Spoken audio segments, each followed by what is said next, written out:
আজকে reels call করতে করতে একটা ভিডিও চোখের সামনে উঠে এলো। এই যে এই বাচ্চা ছেলেটিকে যে তোমরা দেখতে পাচ্ছ, ইনি কি করেছে জানেন? এই ভিডিওটা কিন্তু বাংলাদেশের। আজকে আমি তারই একটা কাহিনী দেখাচ্ছি। আগে তার ভিডিওটা দেখাই, তারপর আমি তার সম্পর্কে বলছি। তুমি কি? তুমি হিন্দু? হিন্দু না মুসলমান? আমি আগে মানুষ রাষ্ট্রীয়ভাবে সবার কথা বলবো না, কথা বলবো না। যেমন মুসলমান রাখো, কথা বলবো না, রাখো, দেশের আসসালামু- পোশাকারে ঢুকে হিন্দু আরে ভাই, বৌদ্ধ জৈন সবার পোশাকারে ঢুকে। তুমি কি? তুমি হিন্দু? হিন্দু না মুসলমান? আমি আগে মানুষ, তারপর আগে সবার অধিকার, তারপর আমার ধর্ম। তুমি ধর্ম আগে আনবেন না। বাংলাদেশের মতো জায়গায় বুকে বুক চিতিয়ে লড়াই করার ক্ষমতা কিন্তু সবার থাকে না। একটা প্রাপ্তবয়স্ক মানুষও যখন বাংলাদেশের মতো জায়গায় নিজের অধিকার দাবি করে, তখনও তার জীবন সংকটের মুখে চলে যায়। ওই বাচ্চাটির জ্ঞান এতগুলো যে মানুষ দাঁড়িয়ে আছে তাদের চেয়ে অনেক বেশি। না, আগে কি বলছো? আগে তুমি কি বলছো? আগে কি বলছো? তুমি কি বলছো আগে? আগে কি বলছো? মানে কি মন্দির বানাবে এখানে? আমি কি বলছি? তুমি গির্জা নির্মাণ করবে? অবশ্যই করব। যদি এটা মানে তুমি কি এটাই বলছিস? মানে ওটা বলো। এটা হিন্দু ভাই তুমি এটার মধ্যে গির্জা করবা? এটার ভিতরে না, এর পাশে করব আমি। পাশে করবা কেন? অবশ্যই করব। সামনে মসজিদ তোমার করা গির্জা তো এখানে। আপনি একবার ভালোভাবে লক্ষ্য করুন, বাচ্চাটি কতটা যুক্তি সহকারে কথা বলছে, আর উনি মোল্লা কতটা উগ্র। বাচ্চাটিকে প্রকাশ্যে হুমকি দিচ্ছে এবং দাবিয়ে রাখার চেষ্টা করছে। বাট এটা কেন হচ্ছে? সবার নিজের মত প্রকাশের অধিকার রয়েছে ভাই, এগুলো বন্ধ করা উচিত। এদিকে ওরাই আন্দোলন করে, ওরাই সব কিছু করে, আর নতুন প্রজন্ম দেশের ভবিষ্যৎ। আছে তার তো মসজিদ এই পাশে আছে।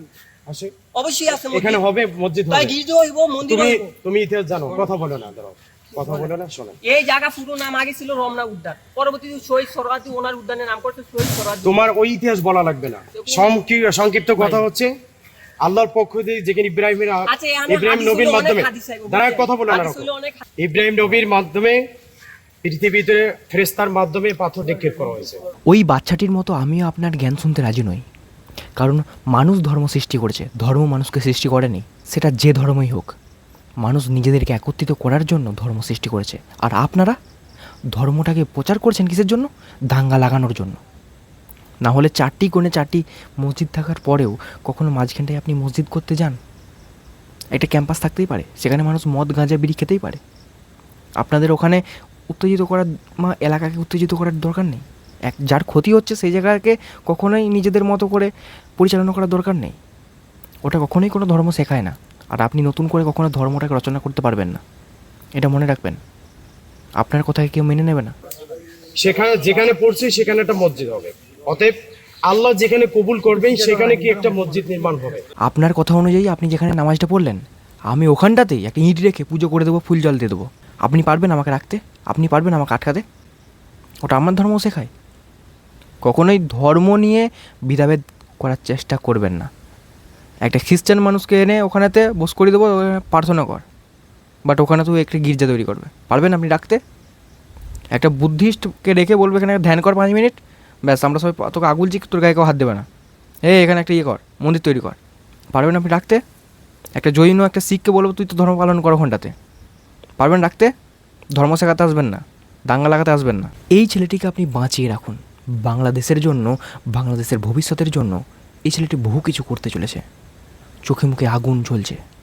এত ছোট বা এত অল্প বয়সে এত যুক্তিসঙ্গত কথাবার্তা খুব কম মানুষের মধ্যেই দেখা যায়। আজ আবারও বাংলাদেশের এমন একটা পরিস্থিতির সম্মুখীন যেখানে এনাদের মতো ছেলেদের জন্ম হওয়াটা খুবই দরকার ছিল। তাই সরকারের উচিত এই ধরনের ছেলেদেরকে স্পেশাল ট্রেনিং দিয়ে, স্পেশাল শিক্ষা দিয়ে নিজেদের আওতায় করে রাখা। কারণ এনাদের আশেপাশে শত্রু তো ঘুরবেই। বাচ্চাটির বিরুদ্ধে যারা ছিল, আমি তাদের কাউকে দেখতে পেলাম না তাদের মধ্যে কোনো যুক্তি রয়েছে, তাদের কথার মধ্যে কোনো যুক্তি রয়েছে। তারা মানুষ নয়, মানুষরূপী জানোয়ার, এক কথায় আর কি বলা যেতেই পারে। কারণ তারা মরতে বসেছে, বয়সটা প্রায় চলে গেছে, 40 পেরিয়ে গেছে, আবার কতদিন? ভাই, এই ছেলেরা দেশের ভবিষ্যৎ। এর কথাটা আর তাদের কথাটার মধ্যে পার্থক্য আছে, বাট বলা হয় না যারা বাচ্চা তাদের কথায় কান দেওয়া হয় না। কিন্তু এখানে ও বাচ্চা হয়েও না, ওর কথাটা ওদের চেয়ে অনেক বেশি গুরুত্ব পেয়েছে, অনেক বেশি দামি। তাই বলছি, সরকারকে একটা কথাই বলতে চাই, এনাদের মতো মানুষকে বাঁচিয়ে রাখাটা অত্যন্ত দরকার।